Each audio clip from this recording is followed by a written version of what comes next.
Bonjour, aujourd'hui nous allons aborder comme sujet les points de rupture et de concordance qui existent entre le romantisme et l'orientalisme sous l'angle de deux livres et de leurs auteurs. Confession d'un mangeur d'opium qui a été écrit par Thomas de Quincey et Les paradis artificiels qui a été écrit en collaboration entre Théophile Gautier et Charles Baudelaire, les deux hommes étant tous les deux poètes et contemporains l'un de l'autre. Le but n'étant pas de faire une rétrospective de ces courants, mais à une époque où l'orientalisme est présenté sous un aspect controversé, le but est de savoir si dans ses mécanismes fondamentaux, l'orientalisme n'est pas un apport éducationnel de l'Occident sur les cycles de la vie créaturielle, sans pour autant qu'il soit considéré comme une vision supérieure que les Occidentaux peuvent avoir envers les autres civilisations. C'est grâce à Charles Baudelaire et à ses paradis artificiels que j'ai découvert l'autre livre qui va vous être présenté, et dont l'auteur s'appelle Thomas de Quincey. Charles Baudelaire a créé son œuvre majeure dans les débuts de la seconde moitié du XIXe siècle. Il a commencé comme critique d'art, puis il a publié ses traductions des nouvelles d'Edgar Allan Poe dans des journaux de l'époque, ce qui lui a valu un certain succès. Son premier recueil de poèmes est Les Fleurs du Mal, qui jusqu'en 1946 a été partiellement censuré. C'est son œuvre la plus connue et son contenu, comme les procès qu'elle a engendrés, ont fait de Baudelaire un poète maudit. Les paradis artificiels a été écrit en 1860. Thomas de Quincey est un Britannique né vers la fin du XVIIIe siècle. Il était, paraît-il, un excellent élève de grec. Vers les années 1820, après quelques rencontres littéraires, il est devenu écrivain, puis par la suite journaliste, pour assurer de meilleurs revenus. Nous allons revenir plus en détail sur la vie de Thomas Quincey. Avec Confession d'un mangeur d'opium, écrit en 1821, on a un romantisme qui est classique. Les sources du romantisme, ce sont les romans du Moyen-Âge.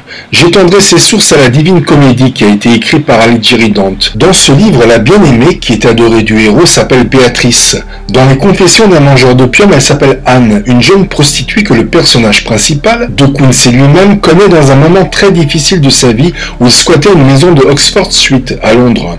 Il raconte que Anne, à un moment où il allait probablement succomber à une crise de malnutrition, lui a sauvé la vie avec un verre de brandy. Plus tard, Thomas de Quincey a été un opiomane pendant plusieurs décennies. Il décrit sur ses derniers liens qu'il a eus avec cette drogue que son imaginaire personnel a fini par rejoindre quelque chose que l'on peut appeler d'imaginaire collectif, dans le sens où il perdait le contrôle des images qu'il avait dans la pensée en état de veille, pour devenir une espèce de rêve que par essence on ne maîtrise pas. On peut dire que dans cet aspect-là, de Quincey fait partie de cette propagande démagogique de l'opium qui était en place à l'époque pour cacher les guerres avec la Chine qui se sont déroulées pendant plusieurs décennies.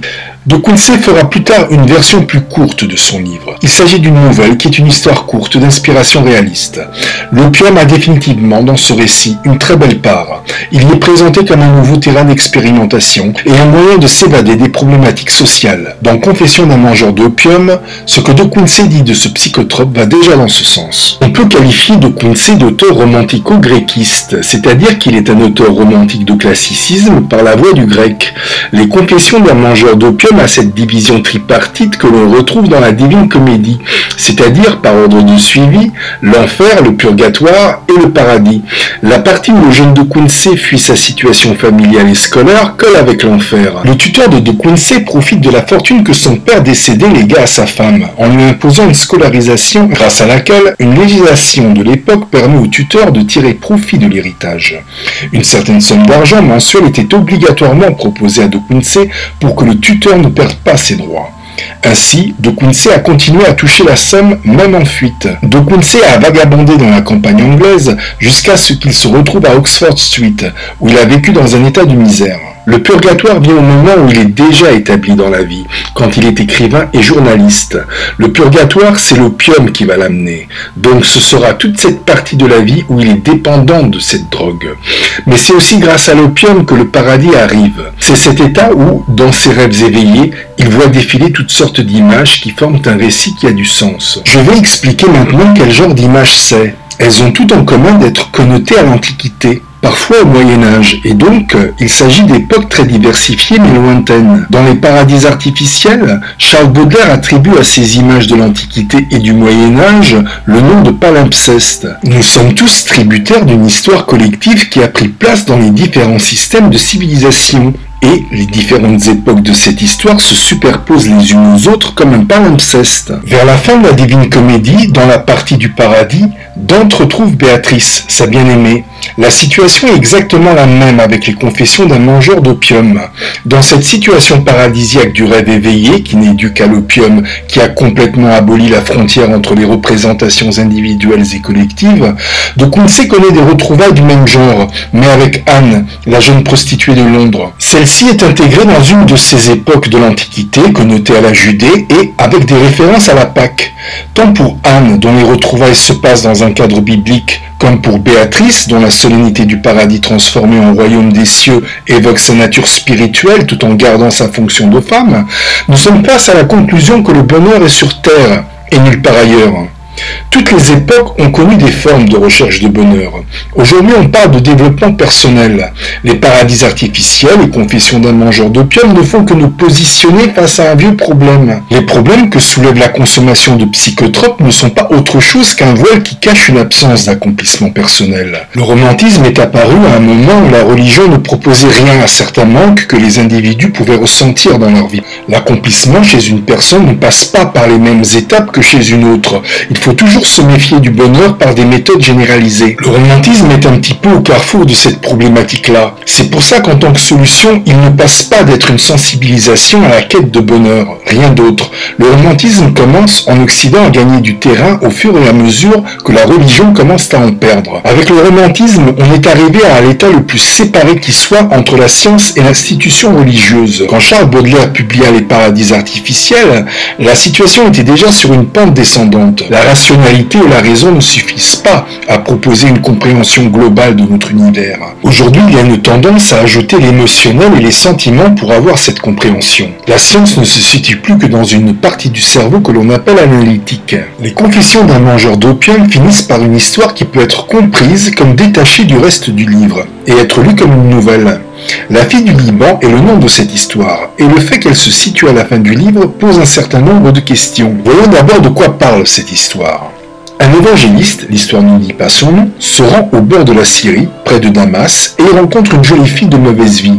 Il apprend d'elle que son père est un prince du Liban, et qu'elle est en fuite de celui-ci, ainsi que d'une relation sentimentale qui a mal tourné. L'évangéliste essaie de la rendre chrétienne, et c'est ce qui va finir par arriver. La rédemption de la fille du Liban, elle ne porte pas d'autre nom que celui-ci, se passe à la fin de la nouvelle par une représentation très réaliste, mais qui n'en est pas moins mystique. Le soleil transforme la fille en marbre dans ses vêtements de converti qui restent pareils, et l'orbe solaire descend sur le Liban, ce qui signifie qu'elle est devenue une princesse chrétienne. La fille du Liban est une petite nouvelle de 5 ou 6 pages et qui laisse à penser que l'on est dans un milieu de premiers chrétiens par son contexte très antique, mais le discours de l'évangéliste interpelle par son étrangeté. À 2 reprises, en posant une question à la fille du Liban pour la convertir, l'évangéliste fait référence à un Dieu qui fait semblant de ne pas vouloir accéder à ses attentes, ce qui veut dire qu'il s'agit d'un Dieu que l'on ne retrouve nulle part ailleurs qu'au fond de soi-même, et, exposé de cette façon, il ne peut s'agir que du Dieu catholique. Ce qui donne matière à une réflexion littéraire dans l'Orientaliste Club des Achichas, duquel Baudelaire en fait partie, c'est que le livre de Quincy, pris dans tout son ensemble, est très symptomatique et représentatif d'un mode civilisationnel et social qui fonctionne avec des liens très resserrés entre la guerre de l'opium et la colonisation. À l'époque de Baudelaire, le romantisme est en décrépitude. C'est à ce moment-là que des courants comme l'orientalisme commencent à prendre de l'essor. Baudelaire, dans son temps, nous rappelle que les cultes païens étaient perpétrés dans des sommets naturels, ainsi que les premiers cultes monothéistes. Il rajoute aux rituels païens et monothéistes des gestes affectant une douleur personnelle non identifiée pour inciter le lecteur à observer que les confessions d'un mangeur d'opium prétendent ritualiser une douleur sociale et personnelle, mais que le livre ne dévoile pas. Baudelaire revient sur cette histoire du palimpseste qui, je le rappelle, correspond symboliquement à tous les rêves éveillés sur l'Antiquité et le Moyen-Âge que Quincy faisait. Baudelaire finit par comparer ce genre de rêve à un chœur dans les pièces de théâtre antiques qui reprend les personnages quand ils dépassent les limites, rappelant le bon sens à ce qui est extravagant ou dangereux. Ce genre de chœur peut être comparé aux ressources intellectuelles chez un individu qui prend le temps de réfléchir aux solutions adéquates pour ses problèmes. Baudelaire nous partage sa conviction que ce genre de rêve est parfois envoyé par le surmoi d'un individu pour lui transmettre, par une certaine logique, qu'il a ses ressources en lui. Dans l'histoire de Savannah-la-Mar, qui est une paroisse jamaïcaine, Baudelaire reprend comme argument un rêve que Quincy avait publié dans un autre livre beaucoup plus récent. Tout en regardant la paroisse de Savannah-la-Mar, Quincy reçoit de son guide noir de l'Église réformée son opinion sur la différence de nature entre Dieu et l'homme. Dieu ne protège pas l'homme au détriment de son projet universel, ce que Quincy semble bien accepter. Il faut dire que sur un plan politique, à l'époque de la rédaction des Paradis artificiels, l'idéologie de la vraie culture de nation du printemps des peuples était déjà passée par là. Baudelaire finit par tirer les conclusions sur l'expérience que Quincy a eue au cours de sa vie avec l'opium. L'opium détache l'individu des problèmes de l'existence réelle et avec ça, ne le guérit pas de ses atavismes. Ce qui veut dire que même s'il est en permanence déconnecté de la réalité, l'individu n'est pas rendu capable de dépassement de soi-même pour autant. Mais Baudelaire va plus loin avec ce qui en général motive la prise d'opium, comme pour tout genre de psychotropes. Le fait de tomber dans la pathologie de ces substances est toujours causé par une mauvaise perception de la mort. Dans la vie quotidienne, certaines psychologies ont tendance à abriter des idées ou des éléments d'idées qu'elles pensent avoir sauvés de la société, du système ou du monde, suivant la conception que ces psychologies ont des choses. Nous verrons plus tard que ces idées ou éléments d'idées sont définis par Baudelaire comme étant des projets de gloire. Il est intéressant maintenant de définir ce que sont ces idées ou éléments d'idées. Je les définis donc comme étant une conception mal placée de l'innocence, au point d'être préjudiciable tant pour elle comme pour le monde. Le dernier recueil de Gérard de Nerval, Aurélia, est très éloquent là-dessus. Tout le messianisme de la personne qui prétend sauver la conception qu'il a de l'innocence est complètement catalysé dans le personnage d'Aurélia. Avec Aurélia, on est dans une énième version de la Divine Comédie. Gérard de Nerval descend sous terre, donc en enfer, pour retrouver la femme qu'il aime, Aurélia. Le romantisme est devenu dans ces derniers temps une façon de raconter le roman national. Ce roman national, il faut l'expliquer, est un parti pris où le système politique et la culture vont ensemble, pour le meilleur et pour le pire. Ce qui veut dire que le culturel dépend du politique. Il est très connu que les artistes qui soutenaient ce roman national marchaient à l'alcool ou aux psychotropes.